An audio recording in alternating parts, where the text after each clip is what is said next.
2024 group 4 exam நடந்துச்சு. உங்கள் எல்லாருக்கும் தெரியும். அந்த குரூப் 4 எக்ஸாமில் வந்த 100 தமிழ் கேள்வியை நம்ம பார்க்க போகிறோம். இந்த வீடியோவில் 50 கேள்வியை மட்டும் நம்ம எடுத்து ஒர்க் அவுட் பண்ணி பார்க்க போகிறோம். மீதம் இருக்கிறத அடுத்த வீடியோவில் பார்ப்போம். என் கூட சேர்ந்து எல்லா கேள்வியையும் நீங்கள் அட்டன் பண்ணுங்கள். 50 கேள்வியையும் அட்டன் பண்ணி முடிச்சுட்டு எத்தனை கேள்விக்கு சரியான ஆன்சர் உங்களுக்கு தெரிஞ்சது அப்படிங்கிறத மறக்காமல் கமெண்டில் போட்டு விடுங்க. சரி, வாங்க வீடியோக்குள்ளே போகலாம். ஒவ்வொரு கேள்வியாக பார்க்கலாம். முதல் கேள்வி, வா என்ற வேர்ச்சொல்லின் வினைமுற்று என்ன? வா என்பது ஒரு வேர்ச்சொல். இதனுடைய வினைமுற்று என்னன்னு கேட்குறாங்க. வா என்பதன் வினைமுற்று என்னன்னு கேட்குறாங்க.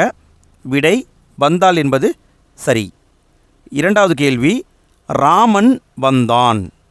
ராமன் வந்தான் இது எவ்வகை தொடர் என அறிந்து எழுதுக. இது எந்த வகையான தொடர்னு கண்டுபிடிச்சி நம்ம சொல்லணும். ராமன் வந்தான் இது எந்த வகையான தொடர்? இது எழுவாய் தொடர். மூன்றாவது கேள்வி, ஓர் அடியுள், அதாவது ஒரு பாட்டில் இருக்கிற ஒரு அடியை எடுத்துக்கிறோம். அந்த அடியில் இருக்கிற முதல் சீர், மூன்றாம் சீர், நான்காவது சீர். நல்லா பாருங்கள், முதல் சீர், மூன்றாவது சீர், நான்காவது சீர்களில் முதல் எழுத்து அளவுத்து நிற்க, இரண்டாம் எழுத்து ஒன்றி வர. இரண்டாம் எழுத்து ஒன்றி வந்தால் அதை நம்ம எதுகைன்னு சொல்லுவோம். முதல் எழுத்து ஒன்றி வந்தால் மோனை, இரண்டாம் எழுத்து ஒன்றி வந்தால் எதுகை. இங்கே கேட்குறது எந்த டைப்பான எதுகைன்னு கேட்குறாங்க. 1, 3, 4 இந்த சீரில் இரண்டாம் எழுத்து ஒன்றி வந்தால் அது எந்த டைப்பான எதுகைன்னு கேட்குறாங்க. இதை பற்றி விளக்கமாக நீங்கள் தெரிஞ்சுக்கணுன்னா 10ஆம் வகுப்பு பழைய சமச்சீர் புத்தகத்தில் கொடுத்துருப்பாங்க. நீங்கள் அங்கே பார்த்தீங்கன்னா எல்லாம் தெரிஞ்சுக்கலாம். இந்த கேள்விக்கான விடை மேற்கதுவாய் எதுகைங்கிறது கரெக்டு. நான்காவது கேள்வி, இச்சொல்லின் பொருள். எந்த சொல்லின் பொருள்? நனந்தலை உலகம். இதன் பொருள் என்னன்னு கேட்குறாங்க. நனந்தலை உலகம் இதன் பொருள் என்னன்னு கேட்குறாங்க. விடை அகன்ற உலகம் என்பது கரெக்டு. ஐந்தாவது கேள்வி, பழமொழியினை நிறைவு செய்க.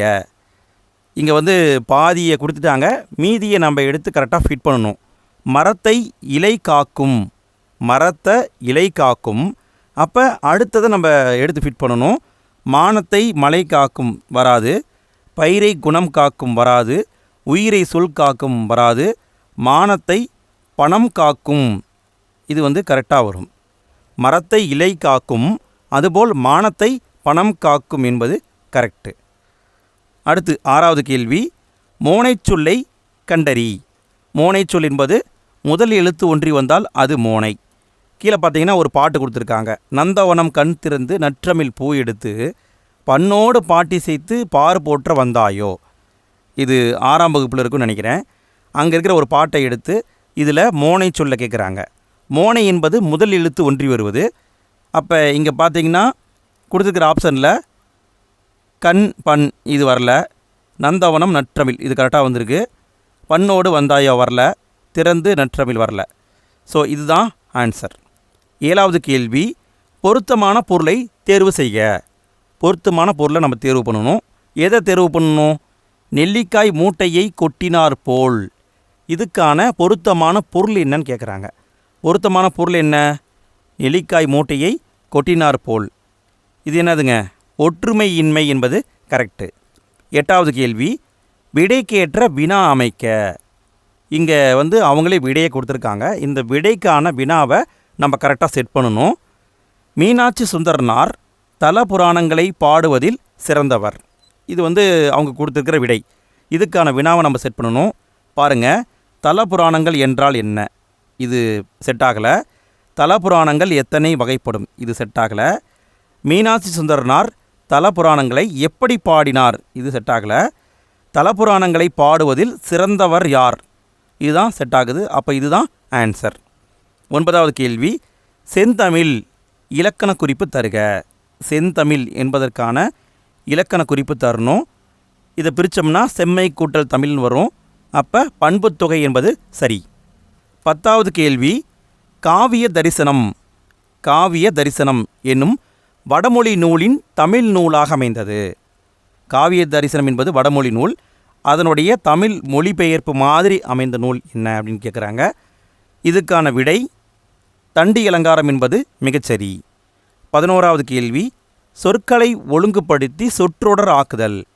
கீழே கொடுத்துருக்கிற 4 ஆப்ஷனில் சொற்களை கரெக்டாக வச்சு அதை சொற்றொடராக மாற்றணும். ஒவ்வொரு ஆப்ஷனை பார்க்கலாம். வேந்தர் சேர்ந்து ஒழுகுவார் இகல், இது வரல. இகழ்வேந்தர் சேர்ந்து ஒழுகுவார், இது கரெக்டாக வருது. இகழ் சேர்ந்து வேந்தர் வார் ஒழுகு வரல. வேந்தர் சேர்ந்து இகழ்வார் ஒழுங்கு, இது வரல. அப்போ இதுதான் சரியான ஆன்சர். 12வது கேள்வி, மரபு பிழைகளை நீக்கி எழுதுக. மரபு பிழையை நம்ம நீக்கணும். இல்லத்தின் அருகே புதிதாக கூரை போட்டனர். கூரை போட்டனர்னு வராது. இதை நம்ம கரெக்டாக எடுத்து ஃபிட் பண்ணணும். ஆப்ஷன் பாருங்கள். கூரை வேய்ந்தனர் என்பது கரெக்டு. கூரை முடைந்தனர் வராது. கூரை வணைந்தார் வராது. கூரை செய்தனர் வராது. கூரை வேய்ந்தனர் என்பதுதான் மிகச்சரி. 13வது கேள்வி, பொருந்தாத சொல்லை கண்டறி. கீழே பார்த்தீங்கன்னா 4 சொற்களை கொடுத்துருக்காங்க. இதில் பொருந்தாததை நம்ம கண்டுபிடிக்கணும். செப்பல் ஓசை கரெக்டு. துள்ளல் ஓசை, அகவல் ஓசை, ஓங்கல் ஓசை. ஓங்கல் ஓசைன்னு ஒன்று இல்லை. ஸோ இதுதான் தவறு. 14வது கேள்வி, எதிர்ச்சொல் அறிதல். எதிர்ச்சொல்லை நம்ம சொல்லணும். ஊக்கம். ஊக்கம் என்பதற்கான எதிர்ச்சொல் சொல்லணும். ஊக்கத்துக்கான எதிர்ச்சொல் சோர்வு. 15வது கேள்வி, பிரித்து எழுதுக. நீள் உழைப்பு. நீள் உழைப்பு என்பதை பிரித்து எழுதுக. இதை நம்ம பிரித்து எழுதணும். விடை பேசிக்கான கொஷின் தான். நீள் கூட்டல் உழைப்பு என்பது மிகச்சரி. 16வது கேள்வி, ஒரு பாட்டு கொடுத்துருக்காங்க பாருங்கள். படமாட கோயில் பகர்வருக்கு ஒன்றியில் நடமாட கோயில் நம்பருக்கு அங்கு ஆகா. நடமாட கோயில் நம்பருக்கு ஒன்றியில் படமாட கோயில் பகர்வருக்கு அது ஆமே. இது ஒரு பாட்டு. இந்த பாட்டில் வந்துள்ள மோனை என்னன்னு கேட்குறாங்க. மோனை, இதை நம்ம கரெக்டாக சொல்லணும். என்ன மோனை வந்திருக்கு? மோனை என்பது முதல் எழுத்து ஒன்றி வந்தால் அது மோனை, 2ஆம் எழுத்து ஒன்றி வந்தால் அது எதுகை. அப்போ என்ன மோனை வந்திருக்குன்னு கேட்குறாங்க. என்ன மோனை வந்திருக்கு? இதில் வந்திருக்கிறது பொழிப்பு மோனை என்பது வந்துள்ளது. ஏன் பொழிப்பு மோனை வந்துள்ளது அப்படின்னா, முதல் சீரில் இருக்கிற முதல் எழுத்தும் 3ஆவது சீரில் இருக்கிற முதல் எழுத்தும் ஒன்று போல் வந்தால், முதல் சீர் 3ஆவது சீர் ரெண்டும் ஒன்று போல் வந்தால் அதுதான் பொழிப்பு மோனை. நீங்கள் 10ஆம் வகுப்பு பழைய சமச்சீர் புத்தகத்தை படிச்சிங்கன்னா நல்லா அண்டர்ஸ்டாண்ட் பண்ணிக்குவீங்க. அதில் இணை மோனை, பொழிப்பு, ஒருவு, கூளை, மேற்கதுவாய், கீழ்கதுவாய், முற்று மோனை அப்படி நிறைய கொடுத்துருப்பாங்க. அங்கே படிச்சுக்கோங்க, உங்களுக்கு ரொம்ப யூஸ்ஃபுல்லாக இருக்கும். 17வது கேள்வி, எவ்வகை வாக்கியம் என அறிக. எவ்வகை வாக்கியம்னு நம்ம கண்டுபிடிக்கணும். பூக்களை பறிக்காதீர். பூக்களை பறிக்காதீர், இது எவ்வகை வாக்கியம்? இது செய்தி வாக்கியமா, கட்டளை வாக்கியமா, வினா வாக்கியமா, பிறவினை வாக்கியமான்னு கேட்டிங்கன்னா இது கட்டளை வாக்கியம். ஆர்டர் போடுற மாதிரி இருக்குது. 18வது கேள்வி, இமிலிசை இலக்கண குறிப்பு அறிக. இமிலிசை, இதுக்கான இலக்கண குறிப்பை நம்ம சொல்லணும். இதுக்கான இலக்கண குறிப்பு வினைத்தொகை என்பது கரெக்டு. ஏன்னா இது முக்காலத்துக்கும் வர்ற மாதிரி இருக்குது. ஸோ அதனால் இது வினைத்தொகை. 19வது கேள்வி, மல்லிகை சூடினாள் என்பது எவ்வகையான ஆகுபெயர்? மல்லிகை சூடினாள் என்பது எவ்வகையான ஆகுபெயர்? விடையை பார்க்கலாங்களா? விடை பொருளாகு பெயர் என்பது கரெக்டு. 20வது கேள்வி, பயனில்லாத கலர் நிலத்திற்கு ஒப்பானவர்கள் யார்? பயன் இல்லாத கலர் நிலத்திற்கு ஒப்பானவர்கள் யார்? வலிமையற்றவர்களா, கல்லாதவர்களா, ஒழுக்கமற்றவர்களா, அன்பில்லாதவர்களா? விடை கல்லாதவர்கள்தான் பயனில்லாத கலர் நிலம் போன்றவர்கள். 21வது கேள்வி, திருக்குறளின் வழியில் துன்பப்படுபவர் யார்? திருக்குறளின் வழியில் துன்பப்படுபவர் யாருன்னு திருவள்ளுவர் சொல்கிறாரு. இதை நம்ம சொல்லணும். தீக்காயம் பட்டவரா? அவர் கிடையாது. தீயினால் சுட்டவரா? கிடையாது. பொருளை காக்காதவரா? கிடையாது. நாவை காக்காதவர் கரெக்டு. தீயினால் சுட்ட புண் உள்ளாரும் மாறாதே, நாவினால் சுட்டவடு. அந்த திருக்குறளை வச்சு இந்த கேள்வியை கேட்டிருக்காங்க. எப்படி ட்விஸ்ட் பண்ணி கேட்டிருக்காங்க பாருங்கள். அடுத்து 22வது கேள்வி, நச்சப்படாதவன் செல்வம் நடுவூரில் நச்சு மரம் பழுத்தற்று. நச்சப்படாதவன் செல்வம் நடுவூரில் நச்சு மரம் பழுத்தற்று. இந்த திருக்குறளில் இடம்பெற்றுள்ள அணி என்னன்னு கேட்குறாங்க. இந்த திருக்குறளில் என்ன அணி இருக்குது? விடை ஓமை அணி வந்துள்ளது. ஏன்னா அற்று அப்படிங்கிற சொல் இந்த 2 சென்டென்ஸையும் இணைக்கிற மாதிரி இருக்குது. ஸோ இது வந்து ஊமை அணி. 23வது கேள்வி, கீழ்கண்டவற்றில் ஔவையார் இயற்றிய நூல், ஔவையார் இயற்றிய நூல் எதுன்னு கேட்குறாங்க. என்ன நூல்?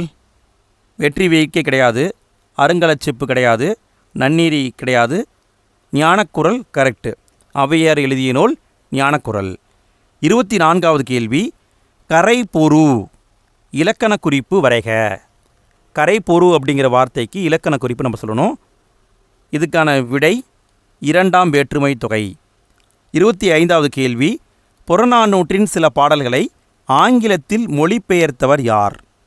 புறநானூற்றுடைய சில பாடல்களை மட்டும் ஆங்கிலத்தில் மொழிபெயர்த்தவர் யாருன்னு கேட்குறாங்க.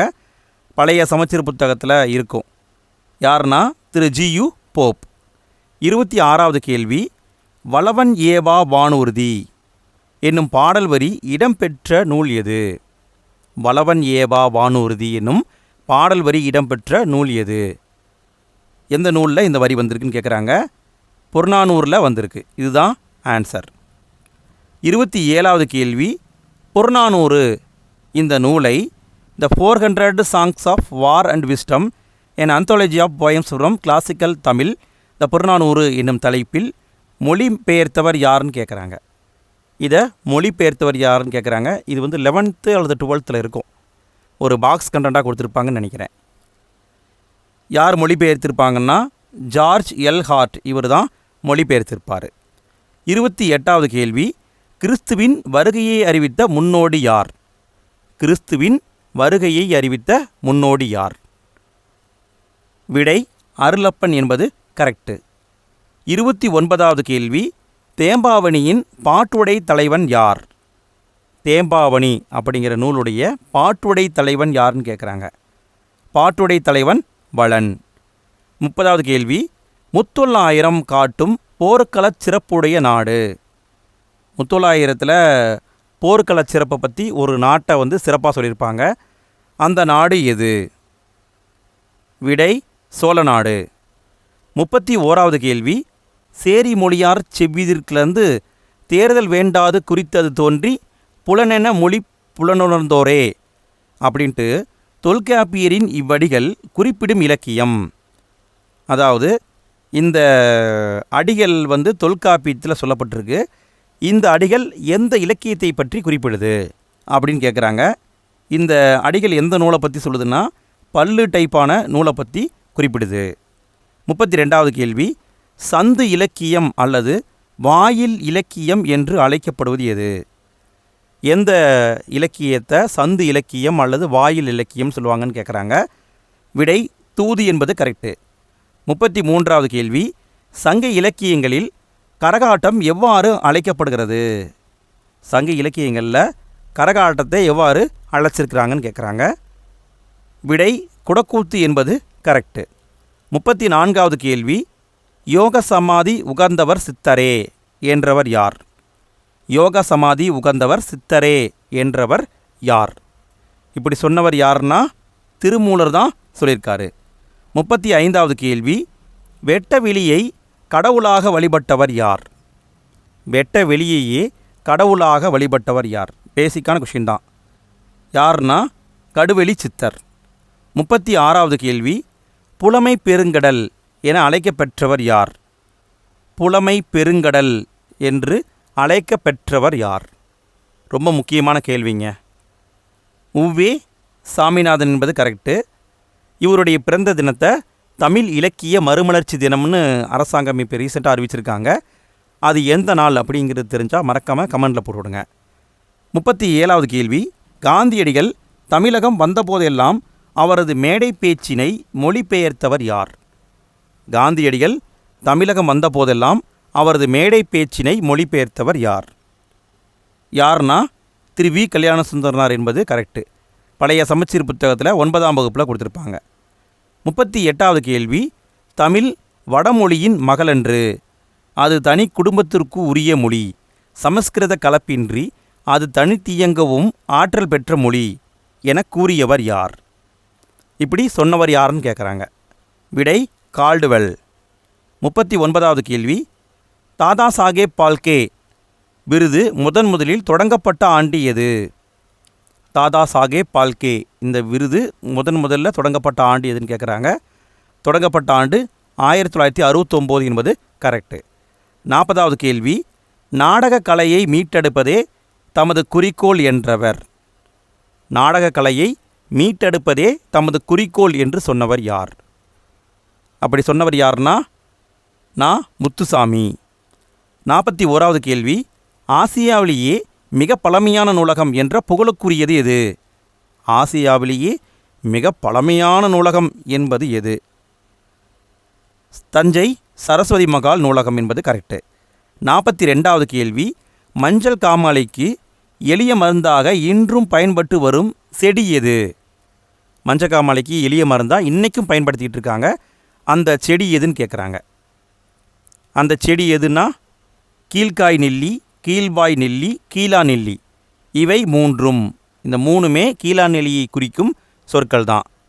43வது கேள்வி, உப்பள தொழிலாளர் உவப்பு வாழ்க்கையை குறிக்கும் புதினம் எது? உப்பள தொழிலாளர் உவப்பு வாழ்க்கையை குறிக்கும் புதினம் எது? விடை கரிப்பு மணிகள் என்பது கரெக்டு. 44வது கேள்வி, தினத்தந்தி நாளிதழில் பணியாற்றிய தமிழ் படைப்பாளர் யார்? தினத்தந்தி நாளிதழில் பணியாற்றிய தமிழ் படைப்பாளர் யார்? யார்னா பா. சிங்காரம். 45வது கேள்வி, முத்துராமலிங்க தேவரை தேசியம் காத்த செம்மல் என்று பாராட்டியவர் யார்? முத்துராமலிங்க தேவரை தேசியம் காத்த செம்மல் என்று பாராட்டியவர் யார்? யார் பாராட்டியிருக்காங்க? திரு வி. கல்யாண சுந்தரனார் என்பது மிகச்சரி. 46வது கேள்வி, உலகின் பல்வேறு பகுதிகளில் நடக்கும் நிகழ்வுகளை படமாக காட்டுவதன் பெயர் என்ன? உலகத்தின் பல்வேறு பகுதிகளில் நடக்கும் நிகழ்வுகளை படமாக காட்டுவதின் பெயர் என்ன? பழைய 10th புத்தகத்தில் இது இருக்கும். விடை செய்தி படம். 47வது கேள்வி, தமிழ் மொழியில் நவீன கதை இலக்கியத்தினை தொடக்கத்திலேயே செழுமைப்படுத்தியவர் யார்? தமிழ் மொழியில் நவீன கதை இலக்கியத்தை தொடக்கத்திலேயே செழுமைப்படுத்தியவர் யார்? யார் அப்படின்னா புதுமைப்பித்தன் என்பது சரி. 48வது கேள்வி, தெருக்கூத்தை தமிழ் கலையின் முக்கிய அம்சமாக உருவாக்கியவர். முன்ன பார்த்தோம், அதே கொஷின் ரிப்பீட்டாக வந்திருக்கு. தெருக்கூத்தை தமிழ் கலையின் முக்கிய அடையாளமாக உருவாக்கியவர் முத்துசாமி. 49வது கேள்வி, காந்தியடிகள் பெற்றோரிடம் அன்பாக நடந்து கொள்ள காரணமாக அமைந்த நூல் எது? எந்த நூலை படிச்சுட்டு பெற்றோரிடம் அன்பாக நடந்து கொண்டார்? இதுதான் கேள்வி. விடை சிரவண பிதுர்பத்தி. 50வது கேள்வி. 50வது கேள்வி என்னங்கிறத பார்க்குறதுக்கு முன்னால் ஃப்ரெண்ட்ஸ், இவ்வளோ நேரம் வீடியோவை பார்த்ததுக்கு நன்றி. எவ்வளோ கொஷினுக்கு உங்களுக்கு ஆன்சர் தெரிஞ்சது அப்படிங்கிறத மறக்காமல் கமெண்ட்டில் போட்டுவிடுங்க. வீடியோ பிடிச்சிருந்தால் மறக்காமல் லைக் போடுங்க. வீடியோ எப்படி இருந்தது அப்படிங்கிற ஃபீட்பேக்கை மறக்காமல் கமெண்ட்டில் போட்டுவிடுங்க. உங்களுடைய ஃப்ரெண்ட்ஸுக்கும் வீடியோவை ஷேர் பண்ணிவிடுங்க. சரி, 50வது கேள்வியை பாருங்கள். இடது பக்கம் பேரையும் வலது பக்கம் அவங்க கண்டுபிடிச்சதையும் கொடுத்துருக்காங்க. இது எங்கே இருக்கும்னா 9ஆம் வகுப்பு தமிழ் புத்தகத்தில் இருக்கும். பாருங்கள், அலெக்சாண்டர் பெயின் இவர் எதை கண்டுபிடிச்சாரு? ஹாங்ஸ் மாக்ஸ்னஸ்கி இவர் எதை கண்டுபிடிச்சாரு? ஜான் செப்பர்டு பாரன் எதை கண்டுபிடிச்சாரு? மைக்கேல் ஆல்ட்ரிச் எதை கண்டுபிடிச்சாரு? இப்படியும் கேள்வி வரும், பார்த்துக்கோங்க. விடையை பார்க்கலாங்களா? அலெக்சாண்டர் பெயின் என்பவர் குறியீடுகளை மின்னாற்றலுடன் அச்சிடுவதை கண்டுபிடிச்சார். ஹாங் மாக்னஸ்கி என்ன கண்டுபிடிச்சாருன்னா கணனி மூலம் தொலைநகல் எடுக்கும் இயந்திரத்தை கண்டுபிடிச்சார். ஜான் செப்பர்டு பாரன் தானியங்கி பண இயந்திரத்தை கண்டுபிடிச்சார். மைக்கேல் ஆல்ட்ரிச் இணைய வணிகத்தை கண்டுபிடிச்சார். அப்போ விடை 1, 3, 4, 2 என்பது மிகச்சரி. அடுத்த வீடியோக்கான லிங்க்கு எண்டு ஸ்க்ரீனில் இப்போ வந்திருக்கும், அல்லது இந்த வீடியோவுக்கு கீழே டிஸ்கிரிப்ஷன் ஃபஸ்ட்டு கமெண்ட்டில் லிங்க் இருக்குது. நீங்கள் அதை கிளிக் பண்ணி கண்டினியூவாக எல்லா வீடியோவையும் பார்த்து யூஸ் பண்ணிக்கோங்க.